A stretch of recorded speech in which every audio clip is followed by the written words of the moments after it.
savings, pension, and retirement plan. It is never too early to think about all of this. However young you are, you'll see the time will pass by quickly enough, and at some point you'll realize, I should have thought about this earlier. So today in this video, we're going to discuss about NHS Pension.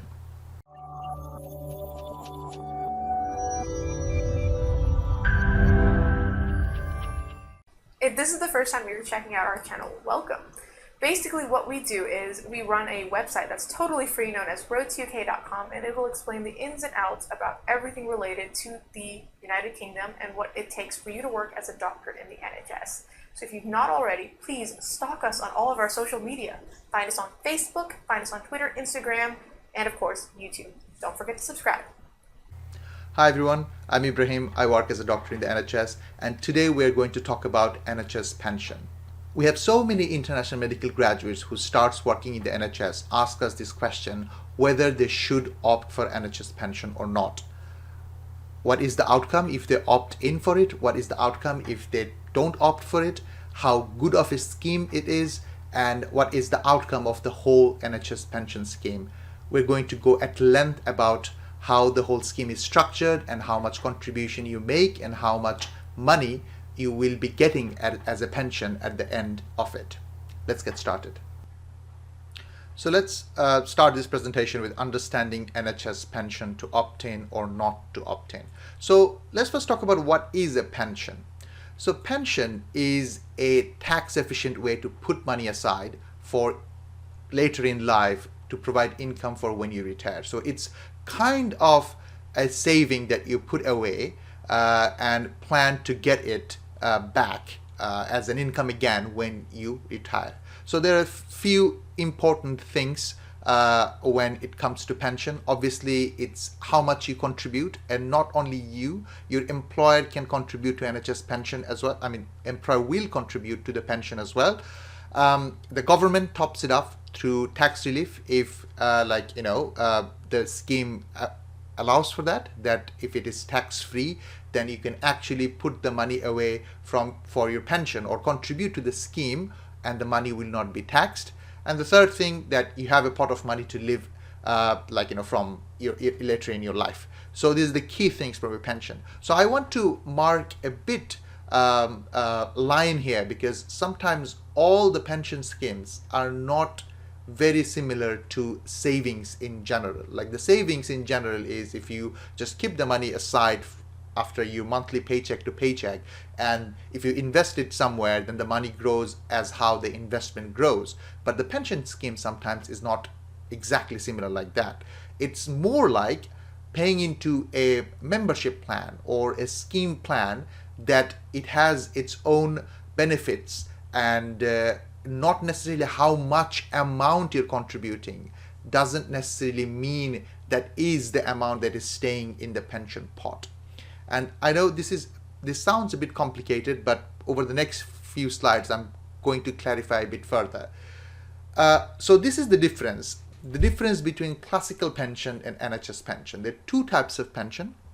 The first one is the classical, which is defined contribution pension. So this is actually the first thing, as I said, you put some amount of money aside, and that money grows because you invested in something, or the provider that you put the money in with, they invested in something, and that's how the money grew. And it's like amount of contribution. If you put more money in, the investment is more and it grows more, and that's how the pension stays and pension pot makes. But a defined benefit pension, which is mainly our NHS pension, is calculated by an accrual rate. So there is a rate of your yearly salary which would be as a pension pot. So it does not matter how much amount of money you're contributing, rather it matters how much of your salary is being pensioned. So how much of your salary you're making, and basically if you make more salary, that means your accrual rate, by your accrual rate, your pension pot will grow higher. So the key important points in two different types of this pension is obviously amount is main contributing factor in the defined contribution pension, how much you're putting it. Also, how much or how good your investment is performing, because there is always a chance the investment will not perform well, or if it performs poorly, that means your future, of pension is not actually increasing by the amount that you want it to increase. And also the charges associated with the providers that will be managing this money. The factors that influences defined benefit pension are the pensionable salary. How much of your salary is getting pension? So we'll talk about this more in detail in next following slide. So pensionable salary is the factor. And the other important factor is defined benefit pension keeps up with inflation. So inflation today, the purchasing power of the money that you have today will not be the same 30 years or 40 years later. So if you put aside £1,000 today, that doesn't mean that it would be actually the same value of £1,000 40 years later. So you have to think about that as well. And NHS pension, being a defined benefit pension, takes that into account. So let's run an example of an NHS pension. We'll give an example and we'll try to make it as simple as possible, because the whole thing is quite complicated. There are various factors why the thing is complicated. The first factor is the pensionable salary that we'll be talking about is not the same throughout the working life of a doctor. It changes over time. As an FY2 doctor, the pensionable salary would be smaller. As you become a registrar, as you become a consultant, every year that your salary goes up while you're in training or while you're working in the UK, your pensionable salary changes. And that's what changes your contribution. That's what changes how much pension is actually getting accrued. But to simplify the whole example, we'll make it look like that our Dr. Bob, who is 38 years old, who has a pensionable salary of 54,000 per year. And as I said, for the simplification of the calculation, we will make it, or we'll keep it 54,000 per year throughout his work life in the NHS. So there are two processes that goes on. The first is he contributes to the pension. So he pays 12.5% to contribute to the scheme, which is in a year 6,750 of 54,000. So you'll be asking, hold up, where did this percentage come from? So your contribution follows this table, which shows that how much your pensionable salary and how much you contribute to the NHS pension scheme. The sweetest part is your employer always contributes more than you to the scheme. They contribute, NHS being your employer, they contribute 20.6% at whatever your pensionable salary is to the scheme, and you contribute according to this chart here. However much your pensionable salary, your contribution goes up. The second process is basically how your pension is actually growing up. As I said in previous slide, in a defined benefit pension, your pensionable salary accrual rate for NHS pension scheme, the accrual rate is 1/54th.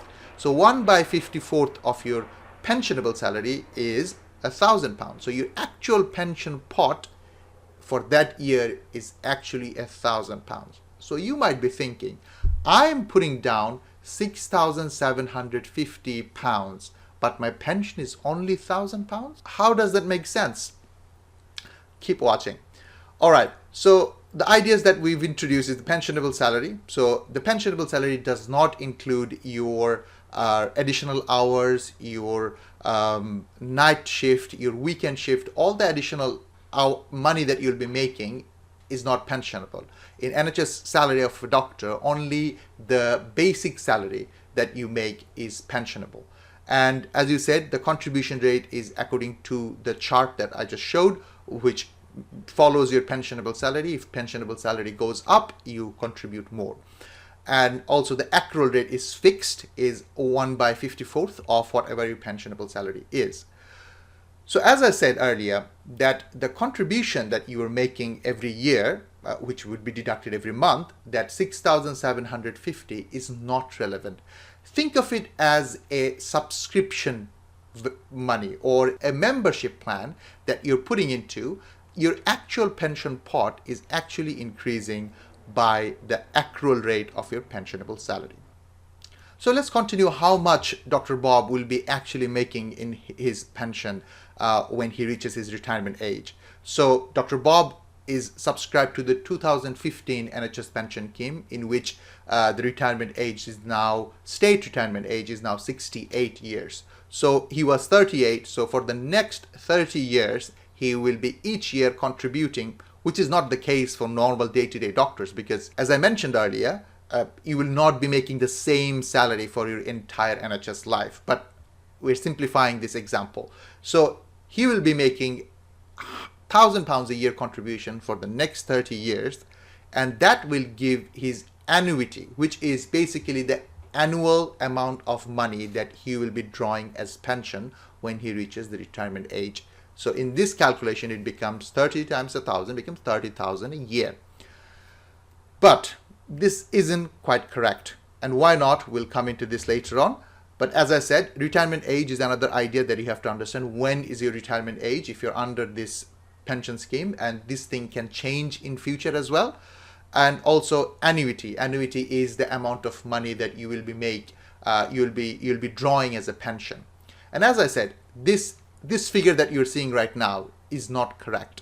And why it's not correct? Because £1,000 right now is not the same £1,000 30 years later. And the purchasing power does not stay similar. And to combat this, NHS pension scheme has a revaluation rate. So your money that you're putting in as a pot every year is actually revalued, and it increases by itself, and it happens automatically. You don't have to do anything, and the whole scheme actually grows every year in terms of revaluation rate. And the revaluation rate is calculated as inflation plus 1.5%. So inflation rate in 2021 is projected to be 1.5%, and it will grow to be 2.2% in 2025. So you never know, the inflation may go up, it may go down, but as we're doing this generally, we're putting the inflation rate as 1.5% to a revaluation rate of 3% for the sake of Dr. Bob's pension calculation. So let's run this calculation, because without the revaluation, Dr. Bob was making 30,000 as a pension annuity. But let's do this. So initial balance was 1,000 and interest was 1.5, the amount of 30 years, compounding yearly with a deposit of yearly, he's contributing more 1,000 at the end of each year. And let's put an annual inflation, which may change every year, but for the simplification of this video, we just kept 1.5%. And let's do the calculation. Voila. So 30,000 actually is not 30,000. For the inflation and revaluation, it becomes £47,762.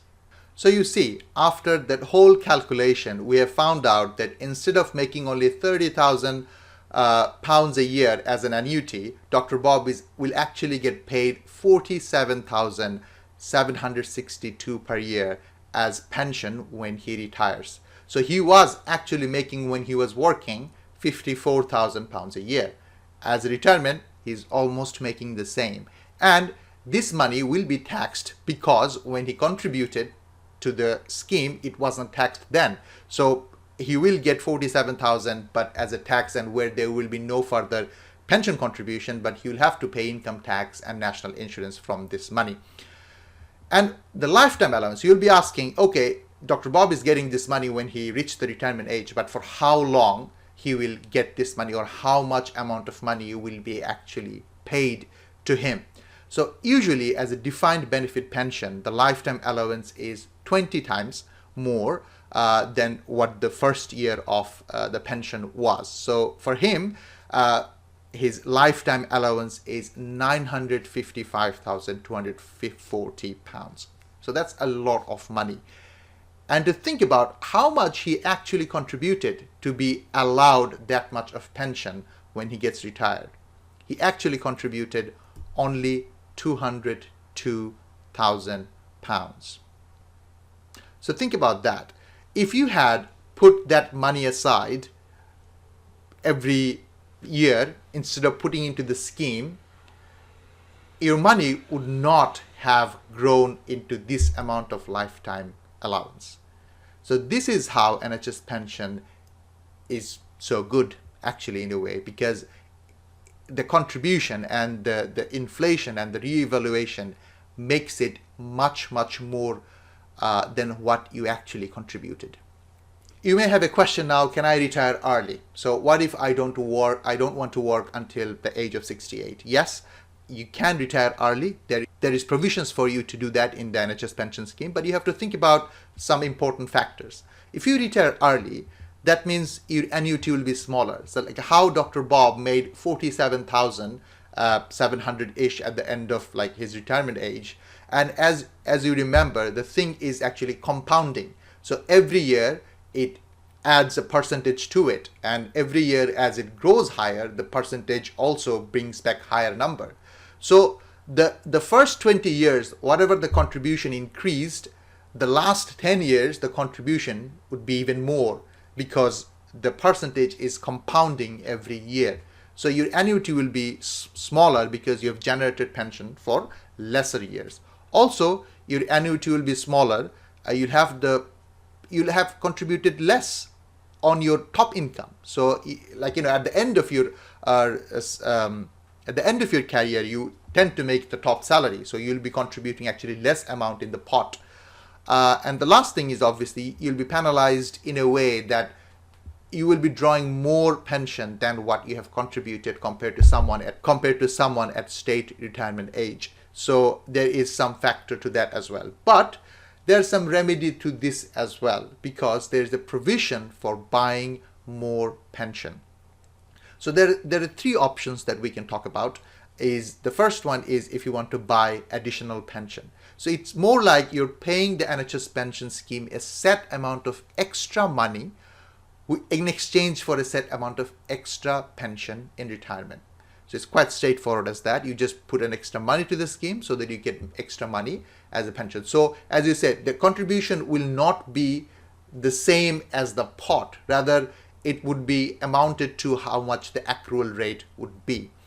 The second thing is if you want to money purchase additional voluntary contribution. This is almost like the first classical pension if you want to make a contribution to your money purchase scheme. So you'll be paying a company an extra money now, which will become invested, and you will get an unknown amount as a pension. So it's almost like opening a separate private pension or a defined contribution pension so that you can retire early as well, because if the investment grows high, so you will get more pension.